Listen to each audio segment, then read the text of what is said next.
they'll lynch you. But he did, and he laughs at me.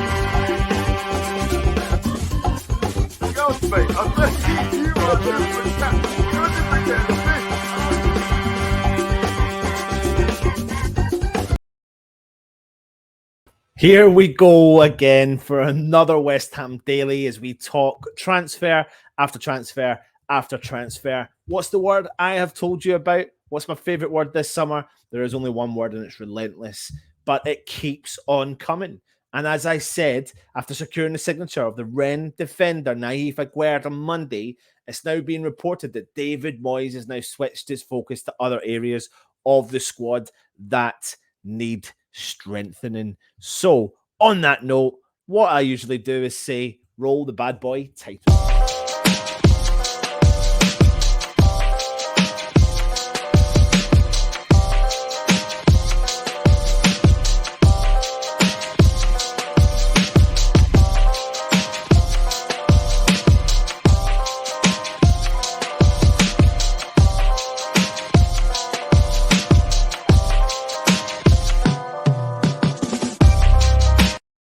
Now, listen, it's absolutely no secret that West Ham need to jump ourselves into the transfer market and strengthen our squad. And it's no secret that we need to bring in at least one striker this summer. And several reports this week are suggesting that we're about to get really active in the transfer market. And it's about bloody time. What is it the famous agent Romano says? Here we go. I can see it happening. The snowball effect is kicking in big style. And a huge claim is that Moyes is wanting to add upwards of at least 6 players to the squad this summer. Now, that's something, let's just be brutally honest here as a West Ham fan, we all expect and we believe is a minimum requirement that we need. Now, we all understand that we can't be bringing in any number for the sake of it, because we've been there, done that, wore the t-shirt when we've brought in players during a European campaign, Nordveit, Feguli, Gokantor, Zaza, just to name a few. We don't want the repeat of those situations. We want pure and utter quality, but we have to have faith in what David Moyes is doing. Now, in order to have the faith in what David Moyes is doing, we can't rely on having a really thin squad. Now, we've lost 4 players minimum after releasing Martin Noble because he's retired, of course. Yarmolenko, Ryan Fredericks, and David Martin have left the books. On top of that, it looks like we're not going to extend the contract of Alex Kroll because he was on loan from Russia. So we don't know what's going to happen with him. But we will need to strengthen. No ifs or buts about it. Now, several reporters, in particular on Sky Sports, are saying that they know of the potential 3 next targets that West Ham could be identifying for certain areas, and looks likely that they're going to come in to West Ham. Now, we know Aguerd, what a fantastic recruit. Yeah, we've not saw him in the Premier League, but I have no doubts at all that he will be able to step up to the occasion and really perform in the Premier League alongside Kurt Zouma. I absolutely believe he's more than capable of doing it. The man is rapid. He gallops like left, right, and centre. But I've done a video on him yesterday, and he's a little bit of old news, isn't he?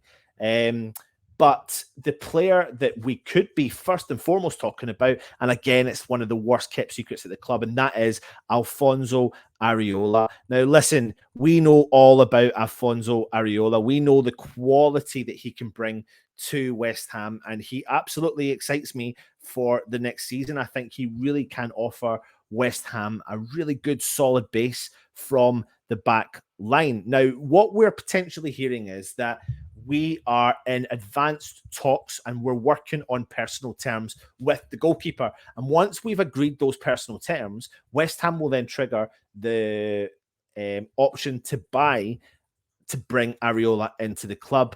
And we're hearing from the reports that it's going to be over a 5-year contract. And as we said, when you bring in a quality player like Areola, you're looking at the long-term goalkeeper. So you can see the transition of Areola moving into the number 1 spot, Fabianski sitting further back and helping him with the transition into being that numero uno. But we know all about Areola. He's been there, done that, wore the t-shirt with West Ham, and he's definitely someone that absolutely excites me as well. Now, we are hoping that that deal could get done. He has came back from international duty and flew away with his family but we know that he loves London because think back to the time when he was at Fulham. He never left London during the summer. He's obviously settled in the area. He looks like he lives and breathes the area and he loves it and he wants to stay in London. And why would you want to leave a club like West Ham in theory when our only way is up? Now, I think he would be one of the best additions of the summer and he would be number 2 on top of that. Now, another piece of business that I think that West still on the table for West Ham now, and you've seen probably from the titles that was rolling there, was who said the Lingard deal was done? When I've came on this show several times, yes, okay, we talk about reports, but there's nothing being concrete. Now, something you have to take into consideration here is Lingard is still on holiday. He is still in America. Just look at his social media and you'll see he's constantly all about social media. That doesn't mean that he's not looking into his future and thinking, what options have I got on the table? Who do I want to buy into? But the guy is on the potential last big contract that he is looking for. He had a fantastic loan spell with us in the 2020-21 season.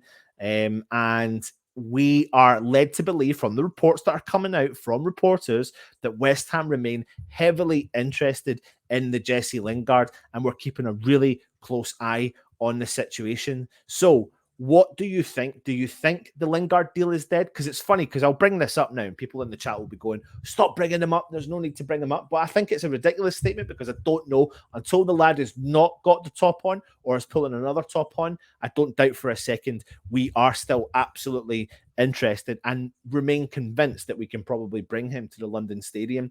I think West Ham can bring him to the London Stadium. I think when he comes back from his holiday, he'll realise I should have maybe came to the club when I had the chance, but I didn't. But I don't hold anything against him for making the decision he did. I really don't, because he was born and bred in Manchester. And if you were to put yourself in his same boots, you may have considered doing what he did by going back to his boyhood club. It didn't work out. He's been released and he's not potentially been treated fantastically well by leaving for being at the club for such a young age. So his mind is going to be looking at the World Cup coming up in January. Why would you not look at a club like West Ham? Because if you're going to go abroad, it may take you 6-7 months to get yourself affiliated with that club. Like you're here in Roma could be interested in him. And is that going to do him the world of good? Will he hit the ground running? And if he can hit the ground running even to half the element of what he did for West Ham, then there's no ifs or buts about it. I don't see how this deal is not still on the table. I don't know. I'm not slagging off ITKs. I'm really not. I promise you I'm not. I'm just saying that I don't know where this story has come from because the lad is on holiday. So you do hear a kind of twist in words sometimes when you say that the club feel like it may be off the table, but we do know there's going to be a stumbling block because he's going to be looking for a last payday, and West Ham are currently don't have Yarmolenko as of 9 days' time when he leaves, and he won't be the highest earner at the club. But if Lingard is looking for upwards of 160 plus a week, then West Ham are not going to pay that. But there's a negotiation to be had, and I don't doubt for a second that could be an option. So finances are going to play a crucial factor for that one, but definitely something that West Ham are going to be keeping an eye on. Now, we all know about the news, which I did a video earlier yesterday on Armando Broja, who is a Chelsea player who was on loan to Southampton last season. We know what he's capable of doing, and it looks like West Ham have probably going to be about to put the offer in for Broja, and we're going to be tempting the fate of Chelsea. Will they want to look at selling the young man? Now, he's not had the opportunity in the Premier League, but is he really going to get the opportunity in the Premier League? Lukaku is going back to Inter Milan, but does that mean it's going to catapult Broja's future at Chelsea and give him the opportunity? I don't see it. I really don't, and I think he will be in the transfer market. It's just whether or not what side that comes in, puts the offer in and gives him the terms he's looking for.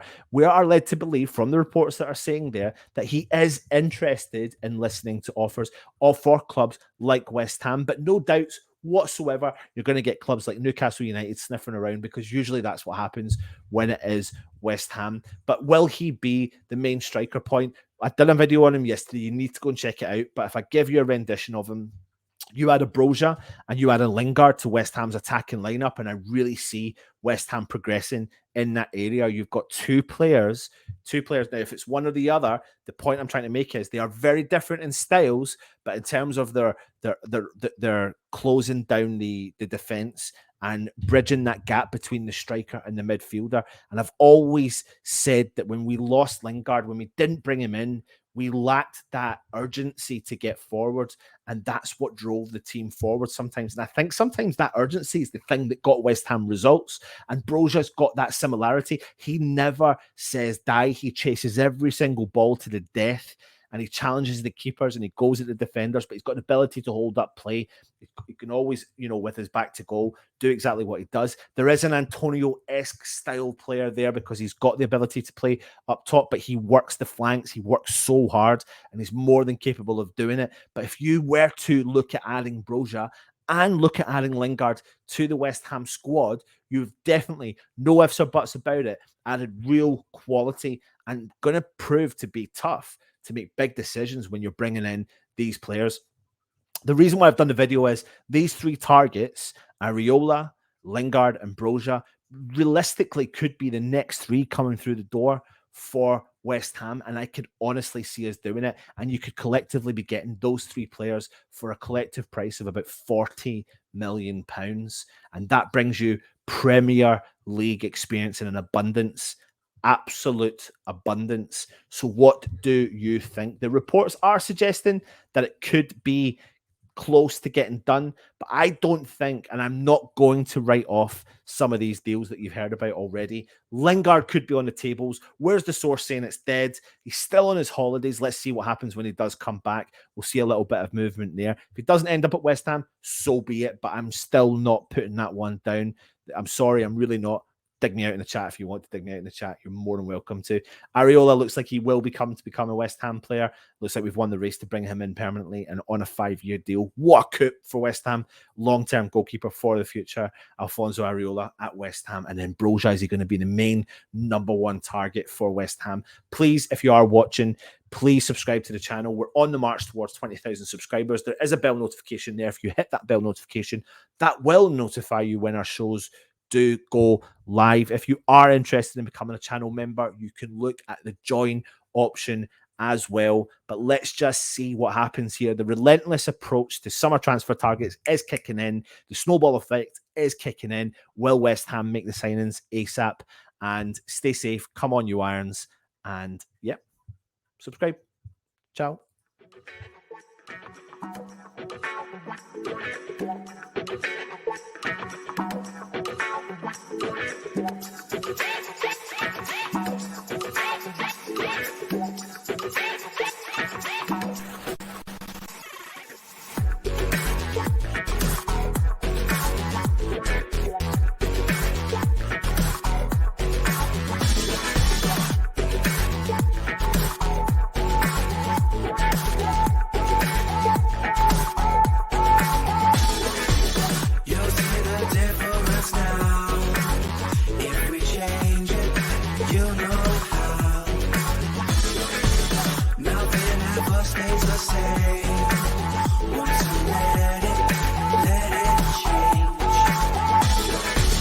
It's like a family.